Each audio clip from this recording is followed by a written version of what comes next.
Guys, আমি আজকে আমার অ্যাবাকাস কম্পিটিশন আছে। সো ওটার আজকে আমি পুরো দিন কী করব ওটা আপনাকে আমি দেখাবো।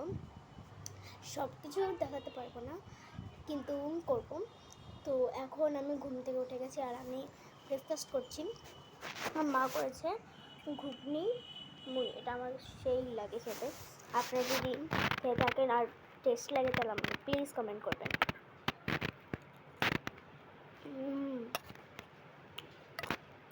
হেল্পে যেতে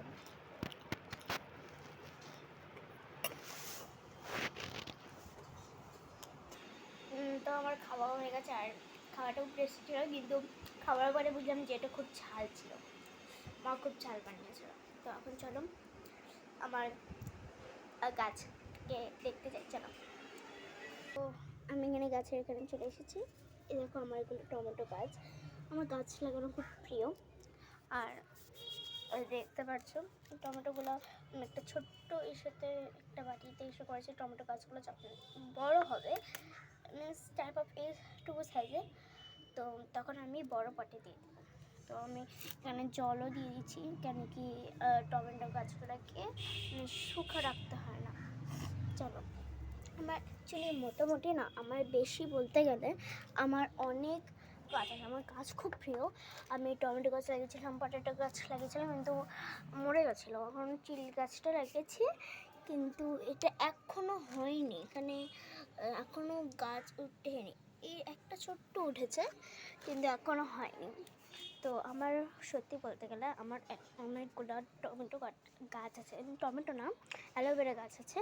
আমার অ্যালোভেরা মোস্ট আছে। দেখো অ্যালোভেরা গাছটা, একটা বড় অ্যালোভেরা গাছ আমরা নিয়েছিলাম, ওখান থেকে কড়ি হয়েছে। আবার কড়ি মিস ছোটো অ্যালোভেরা গাছ আছে, আবার ওই ছোটো অ্যালোভেরা গাছগুলো আবার দিয়েছে।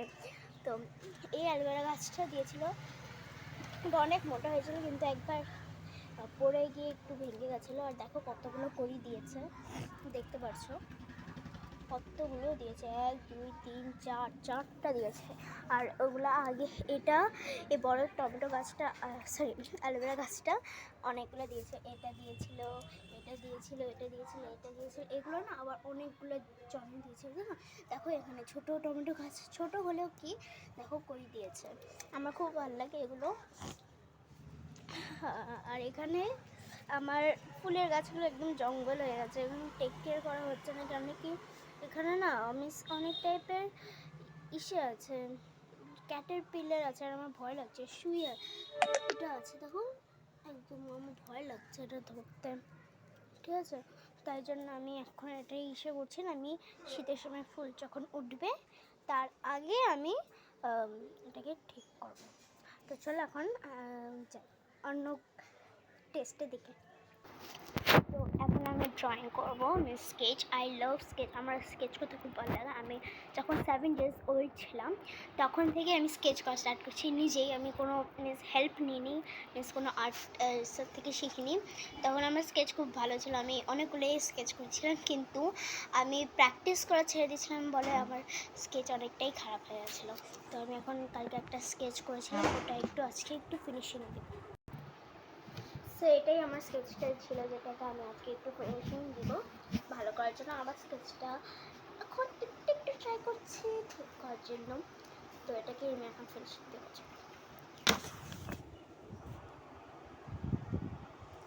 তো আমি এখন করব, তো আমি এখন করে দেখাতে পারছি না। আমার একদিক দিয়ে হাত দিয়ে মোবাইল ধরতে হবে, আর একদিকে আমার অবশ্যই দেখায়।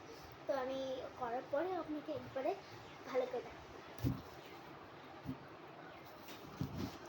তো বলতে গেলে আমার হয়ে গেছে, এখন আমি আপনাদেরকে দেখাবো। মিস বলতে কিচ্ছুই ছিল না, খালি একটু আমি কিছু মিস ড্রয়িং স্কেচ করতে গেলে আগে হালকা করে নিতে হয়, নাহলে ডার্ক করলে না মিস ছাপটা বসে যায়।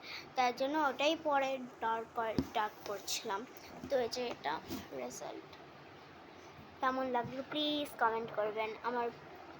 আমার ড্রয়িং কেমন লাগলো এক সেকেন্ড প্লিজ। এখন দেখেন এখন কেমন লাগছে, একটাও ডিফারেন্স খুঁজে পাবেন, কিন্তু ডিফারেন্সটা আপনি বলবেন, ঠিক আছে? কি ডিফারেন্সটা পেলেন?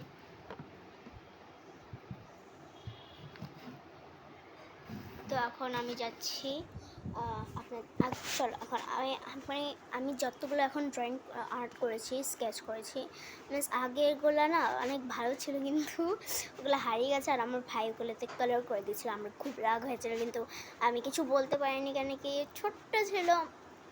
তো এখন আমি যতগুলো ড্রয়িং স্কেচ করেছি অল্পই আছে, ওগুলো আমি আপনাদেরকে দেখাবো। চলো।